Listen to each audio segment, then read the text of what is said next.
Hello, everyone, and welcome in here to Fighting Ever Fighting. I'm Carmody of GoPowercat.com. Before we get going with this video, make sure you hit subscribe on the YouTube channel.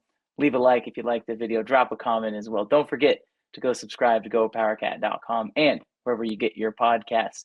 Today, we had a chance to talk with Monte Spiller, former Kansas State defensive back and co-host of the Friday Walkthrough with yours truly on GoPowercat.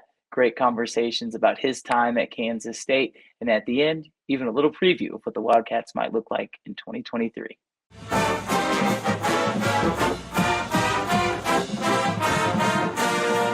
Hello, everyone, and welcome in here to Fighting Ever Fighting.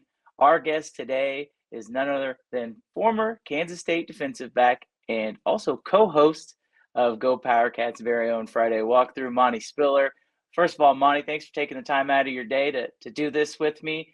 We get a chance to talk a lot, but we haven't really had a chance to hear your story. There's a lot of people that hear you talk about current K-State football, but once upon a time, you also were a part of some very special seasons at K-State, so can't wait to get into that. Before we start anything, some people may not know, they may be wondering, you still are and live in Manhattan. What does life look like in your life these days? Yeah, man. I came back to Manhattan about roughly 11 years ago.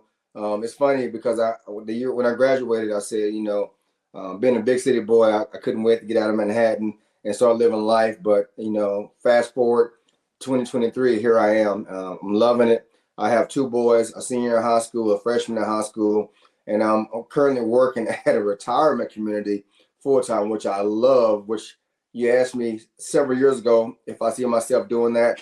I would say you're crazy, but it's an awesome, awesome place to be, and I really like it a lot. And before we get into your side of things, you mentioned one of your sons. He's a senior. He's also going to play college football. I just want to ask you this. When you were going through the recruiting process to compare it to what your son was going through, did you notice any major differences? And what stood out to you in that part of it? Absolutely. It's one of those things. Obviously, back when I was a senior in high school back in '93, social media was not a thing. And fortunately, Coach Dana Demmel had the Dallas area. He recruited the Dallas area. So he was the one that recruited me out of high school. And I recall him coming to my high school, talking to my head coach, and I'm kind of aging myself. Back then, they had VHS tapes, and they had actually even some film that was still on the reel. So they didn't have huddle accounts like they do now. But it was fun. Coach Dillman came to the high school. He, back then K-State wasn't K-State. They were in the Big 8 still. It wasn't the Big 12. And they were kind of at the bottom of the barrel. Coach Snyder had taken over, and the process was in the works, but they still hadn't took their first foot forward to where we are today. But Coach Demo was a heck of a recruiter, and that the staff sold me and a lot of other young people on the program in the future and the direction they were heading in. But yeah, the technology today is crazy compared to what we had. So it's a big difference. And I know, like today, regardless of the level that the kids go to play at, there's constant communication. It seems like when you were going through that process, was it kind of just like, oh, you go home and your mom answers the phone, hey, there's a coach on the line waiting to talk to you? How would that process look like? How often, I guess, did you talk to schools? Yeah, it was like what you said. First of all, most time everything was through letters. I get home, my mom say, hey, you got a letter from this school, you got a letter from this school. And then normally the coaches would contact my head coach at the time. And then at that point, Coach Cox, my football coach in high school, would contact my mom and say, hey, this coach called about Monty. And so expect a phone call from them later tonight. And so he would kind of give me a heads up ahead of time. And we would talk to them, and they would tell us about the program, what they presented, and, getting us up on a recruiting trip. And at that point, if I showed interest of that specific school, the head coaches or the recruiting coach would come to my house and visit. And that was very similar with K-State as well. It wasn't a whole lot of highlights being put up. It wasn't likes. It wasn't follows. It wasn't retweets like that. It was face-to-face or a phone call. And I remember Coach Demo talking to me about, hey, the school let me know that you did this. This on in Texas, we take the SAT more so than the ACT back then. But he'll let me know, hey, your counselor got your SAT scores back. You're looking good. So if there's something you want to do, we want to have you. And that's kind of what the process was as well. Yeah, it's fascinating now. Just going back and listening to that, kids today probably don't even know that film was actually on the film. You had to put it on, and yeah, just to really, that's how. I mean, these coaches that are now recruiting kids, that's the kind of communication that they know, and so the evolution I feel like that they have had to make is just as fascinating as the game of football itself. I also want to ask you, now that you've been back in Manhattan for, you said, 11 years now, what's your relationship like with the new staff and some of those guys? And I know you're around the program a lot, but just how cool is it to see some of those guys where they are now, and even some of your former teammates? Yeah, man.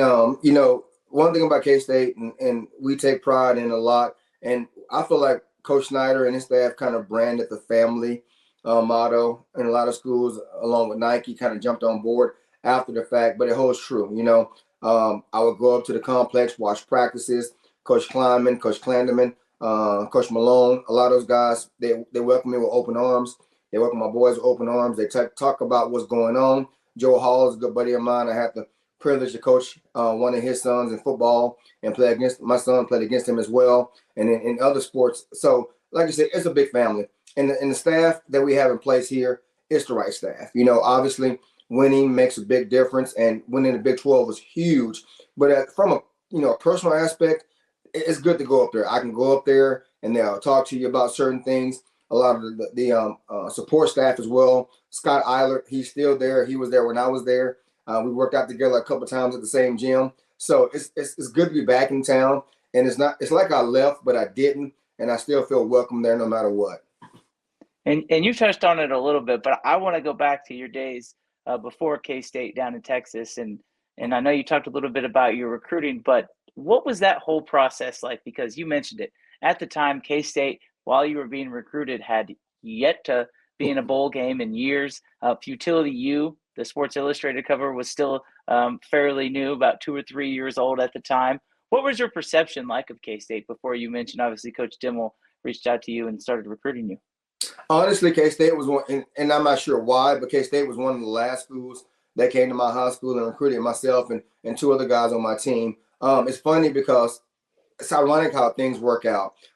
Glenn Mason at KU was the head coach at KU at the time, and Coach Warner was the quarterbacks coach for KU, and they had the Dallas area. And KU actually was the first school that offered me for football, and they were actually decent at the time. They played in the Aloha Bowl, I want to say, against Cal that year, and they would talk to me and say, "Hey, we're playing on ESPN tonight against Cal. Watch the game. Let us know what you think, but we would love to have you as a Jayhawk." And so they were up there being one of the first schools to offer. And then Texas Tech, Colorado, Missouri, and a few other schools. And you remember, we were the Big Eight back then.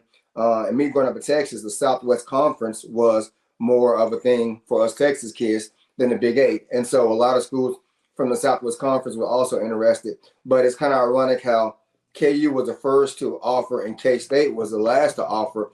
And it was one of those things, a buddy of mine, TJ Robinson, who I played with, he actually ended up signing with me at K-State. He's a D-back from my high school, and he stayed there a year and ended up leaving and going back home to Texas after his freshman year. But we came on our recruiting trip together to K-State. And when I met Coach Bob Stoops, he was a D coordinator at the time, and Coach Jim Levitt was a co-D coordinator. Those guys, sat and talked to them, and obviously Coach Snyder. Anybody who had the opportunity to talk to them, it's hard to say no. And, they sold me on the idea, yeah, we're the Big Eight, but we're going to be the Big 12 soon. And so you have plenty of opportunity to go back home and play in front of family and friends and against your buddies in high school. And what they were selling me, I bought it, and it held true, obviously. But you just knew something special was brewing in Manhattan. But it's funny how KU was the first to offer me, and K-State was the last. But I know I made the right decision. What was your impression of Manhattan as a town? It's, again, looking back on it now, you've lived here for so long. Mm-hmm. What was your first impression when you stepped foot in Manhattan? Well, it's kind of funny because prior to that, Manhattan Airport hadn't expanded like it has now. And so we flew in from Dallas to Kansas City.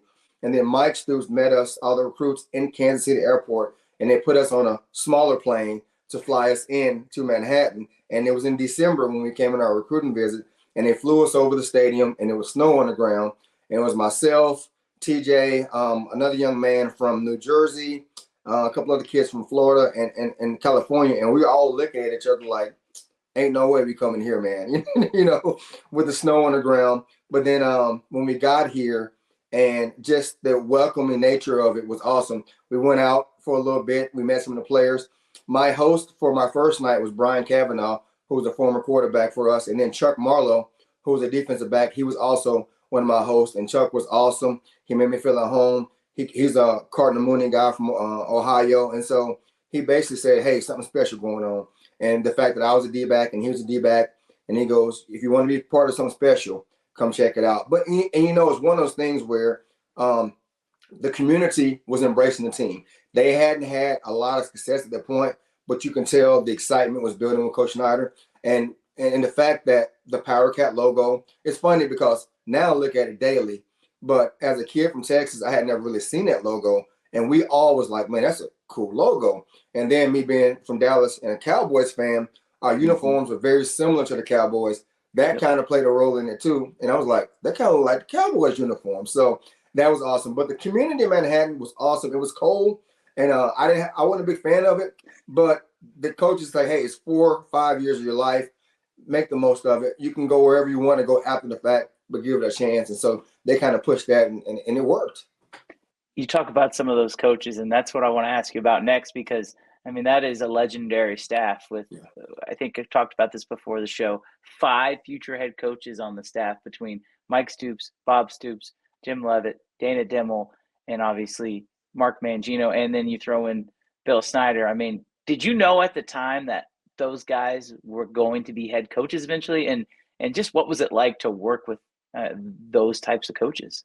No, I knew we had a great coaching staff, and you forgot one. Although he was a GA for a year, and then he became an assistant 2 years prior. But Brent Venables also was on that staff as a GA. Yep. But from the defensive side of the ball, people, if you look back every day, Bob Stoops, Mike Stoops, Coach Venables, and Coach Leavitt, those are all defensive coaches. So we have defensive meetings. So I get to hear those guys daily, and the intensity and the knowledge and the way they broke down game film and the way they prepared us for games. I had no idea how much they were preparing me for the game and for later in life in my coaching career. But I knew Coach Stoops was special after my first year because he would make adjustments during game situations and at halftime, and he would see the field like no other coach I had seen. And we would like talk about it as players. I'm like, "Man, coach made a great adjustment." And it was great seeing it happen because he would put it on the board and say, "This is what's going to happen.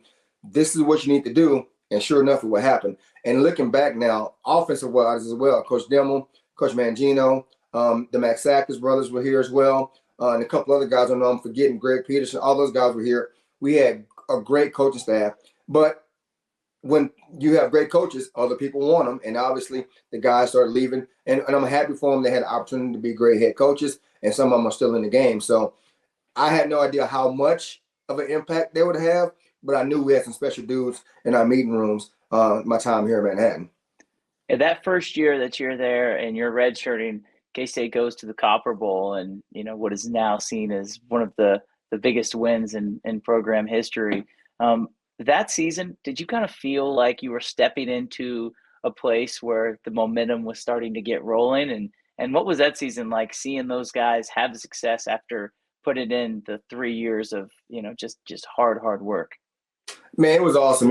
I had no idea how much confidence was in that football team in that locker room. And talking about some of the players I played with, I was very fortunate as far as quarterbacks. I was fortunate to play against several good quarterbacks, and the way things happened. My redshirt year, and then my next 4 years. My first year I had Chad May. Everybody calls him one of the pioneers as far as quarterback year outside of the early years. But then Brian Cavanaugh, Matt Miller, Mike Bishop, Jonathan Beasley. I play with all those guys, and people forget you play with them guys, but you practice against some guys as well. And I remember being a freshman. Mitch Running was one of our star receivers.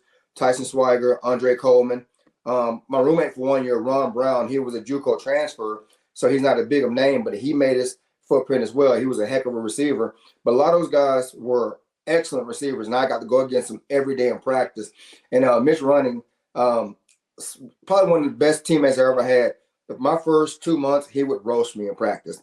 He would just he probably one of the best route runners I ever seen, and then Kevin Lockett as well. And those guys were awesome. K Lock and Mitch would roast me in practice. And about 2 months into practice, one time I got Mitch off the line and I jammed him.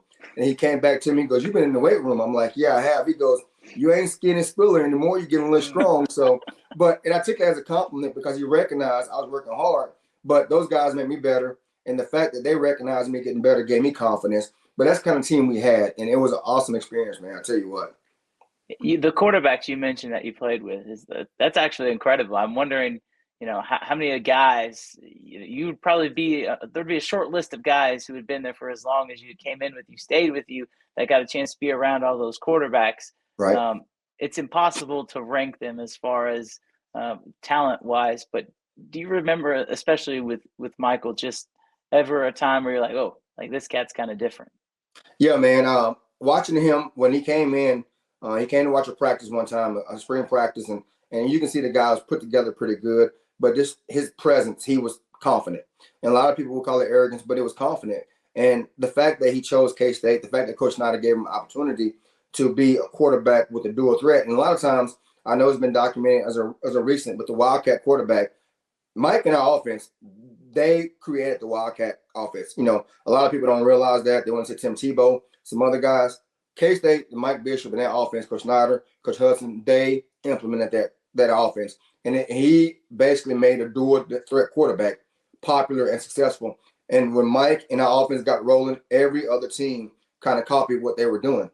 But I knew he was special. His first game as a starter, we were on the road against Northern Illinois up there, and it was kind of odd for us to start on the road against a smaller demographic as far as competition. But Mike showed he can throw the ball, run the ball, and at that point, we all were looking around and was like, that boy's special. We knew it. And so at that point, we understood that something ahead of us was happening, and it ended up being a great season that year.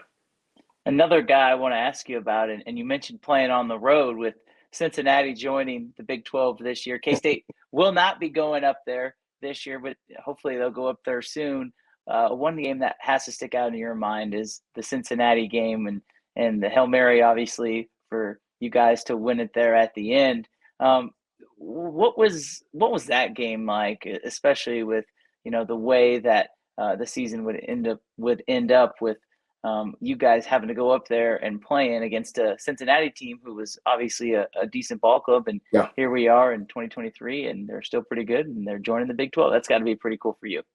That is, it's funny because once I learned they were joining the Big 12, I automatically went back to that game. And it was a game we were down at halftime. We weren't playing very good. And I still remember during the halftime speech, Coach Stoops, Mike Stoops, broke a whiteboard in the locker room. He was so upset with where we were playing, which was warranted. We were not playing very good, making mistakes on special teams, busted coverages.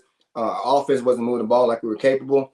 But the fact that we persevered, got through it, and then when Matt threw that ball to Locke on that post corner route, and he tiptoed in, the sideline was crazy. It was amazing. We had a good following of fans there, but it's one of those games where we found a way to win. And I think that also played a role in K-State's history as well, because even though we were down on the road against a quality opponent, we found a way to win. And then people took notice, what, K-State's, they're making strides. So, but yeah, it's good to see Cincinnati come. I hope they have a good experience in the Big 12. Don't beat us, but it's good to see them part of the Big 12 now. And K-State was new to the Big 12. You touched on it earlier when you joined the program. What was kind of the attitude like in Texas? Because you mentioned everybody in Texas wants to play for Southwest Conference team. Now those teams are merging with the Big 12. What was the attitude like in Texas? Did you hear from some of your friends like, oh, you're playing for a Big 8 school, like you guys are going to be terrible against all these Texas schools? What was that attitude like when there was the merger between the Southwest Conference and the Big 12? And ultimately, how do you think it affected you and your team, especially on the recruiting trail as well? Honestly, K-State, by that time, we were more respected than we were back in '93, and I was fortunate enough to play in the first ever Big 12 game against Texas Tech. And it's a lot of things should be remembered. It was hot. It was so hot that game. Our defense played over 100 snaps that game. I wasn't a starter, but I came off the bench and played in the game. I was a special team guy. I came in on third down, but I remember guys were cramping up left and right.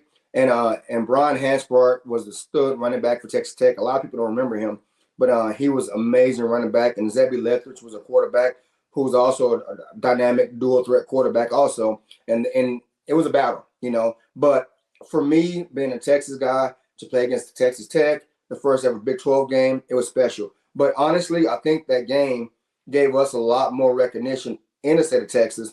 And they were going to, like on TV, they were talking about our roster and some of our star players and some of our starters.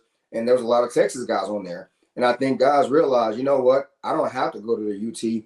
I don't have to go to an A&M. I don't have to go to a Tech to be a good player in the Big 12. I can go to K-State, make a name for myself, and play a lot. And so a lot of guys looked upon that, and we had a phenomenal crowd. You know, the atmosphere was great.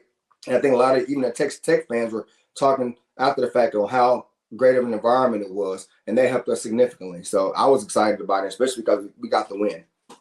I think Texas Tech now is one of those schools that everybody looks at as like a trademark Big 12 school. And with the Big 12 expansion, it's always fun to kind of reflect on how the conference got to where it is. I want to ask you about some of your favorite games. We talked about the Cincinnati game already, but is there any one particular game that when you think back and you say, wow, I am just so lucky to have been a part of this game? Probably my last game, man.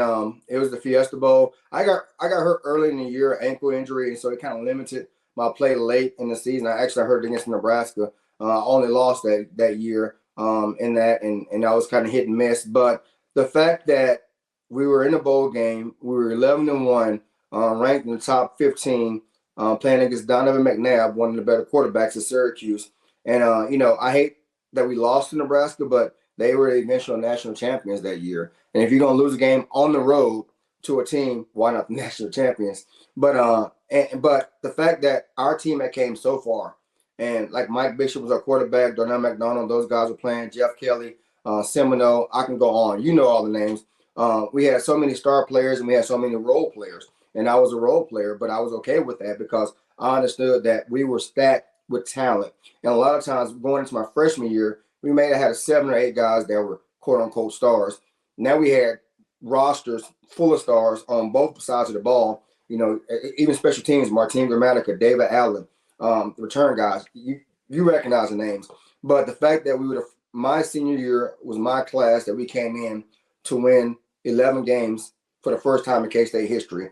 And the way we did it against a quality opponent in a bowl game, New Year's Eve/day bowl game was even more special because that was significant for the state of Kansas and for Kansas State football and university history. So that probably had to be my best memory as a player for K-State.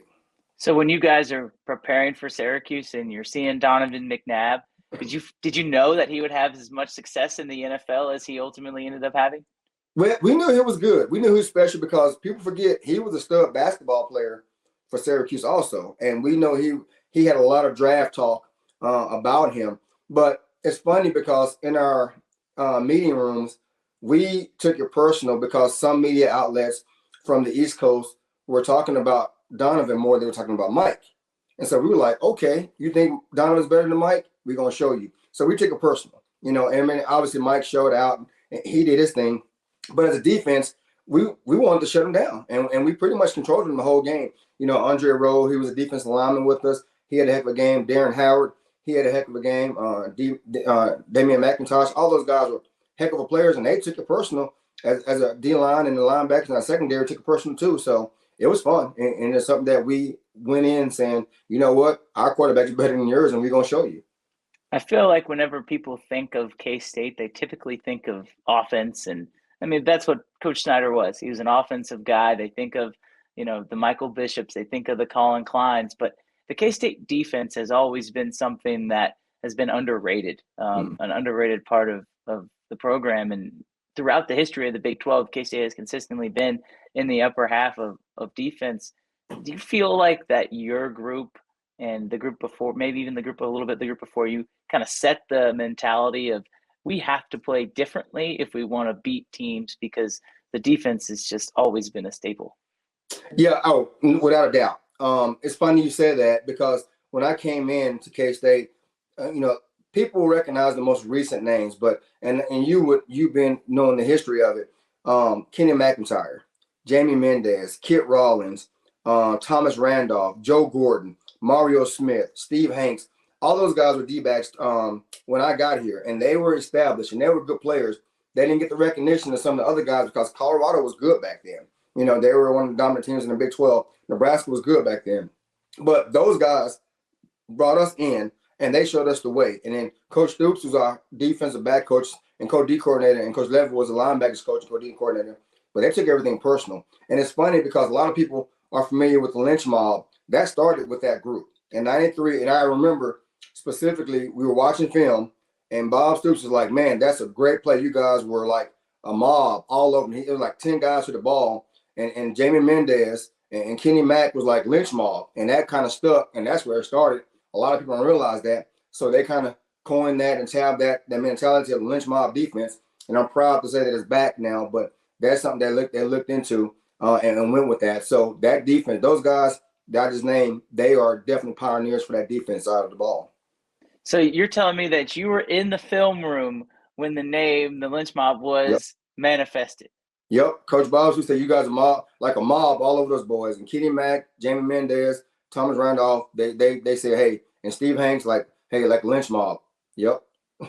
Sure And it enough. just stuck, and here it is in 2023, and it's Yep. still stuck. That's incredible. I want to ask you now a little bit about the current affairs of K-State, because now that you're back and you've got a chance to, be around the program, your sons have seen the program and been up close and personal with the program as well. Do you feel similarities between the 2022, 2023 versions of K-State and when you guys were really rolling in the 90s? Oh, absolutely. It's one of those things where I was talking to one of my coworkers, Doug Fisher. He's a good buddy of mine. He played K-State back in the day, and I make fun of him. He's a little older than me, a lot older than me. But we were talking, and we went to a practice a couple years ago, and I said, I said these guys, they look different, and it's like with their build. For a while there, we would play. Some of our teams be playing, and we knew we had some quality athletes, but the eye test wasn't there. And we knew we had talent, but now the guys even look different with a physical build, with the confidence. And no matter who comes in, we'll look at them, we'll look at us, and we look like the dominant team. But there's a confidence about these guys. And obviously, if you look at the draft, we just had 4 guys drafted, and then got a lot of guys signed undrafted free agency, and a couple of guys got chances in camp. When was the last time K-State football had that many guys go? And if you get the NFL people looking at us, we're doing something right. They're not going to just draft you just to draft you because you're an investment. So they're doing something right. So absolutely, it looks similar to when I was there, but even better. And nothing against Coach Snyder, obviously, because he is the one that created the aura and everything's going on with K-State. But Coach Kleiman has benefited from that history of what those teams set, and he's making it his own, but making it better. So they look good. I'm excited about next year. And that's the last question I got for you. We'll have plenty of time to talk about the football season, I'm sure. But I want to ask you about your early impressions of the 2023 roster. And by the way, if you do like us two talking, make sure you go check out the Friday walkthrough. That will be back this year as well. But I want to ask you that. Give me a short prediction or a little overview of what you think 2023 might look like for K-State. It's kind of funny, when we do our Friday walkthrough, our biggest concern was secondary going in because we had a bunch of what ifs. We lost this guy, we lost that guy. And I think it remains the same this year going in. Secondary, you lost a lot of starters, a lot of experience, but we got guys coming back. I look for Savage to be a leader. If he stays healthy, he's going to be special as well. But offense side of the ball, DJ Giddens, he had a heck of a season. He kind of got lost in the shuffle, but I think we have a chance to compete for a repeat Big 12. And I'm not that saying that as a bias. With our whole O-line coming back and with our quarterback coming back, and, we got a lot of recruits that came in that could play early, we got a good chance, and we can put up some points. But I think as a defense as well, we got a lot of significant parts coming back. But I'm not saying we're going to go undefeated in conference play, but there's a chance. There's always a chance. Monty, thanks so much for joining me today on Fighting Never Fighting. It's good as always to catch up with you, and we'll be in touch, and we'll talk to you next time. All right, go Cats.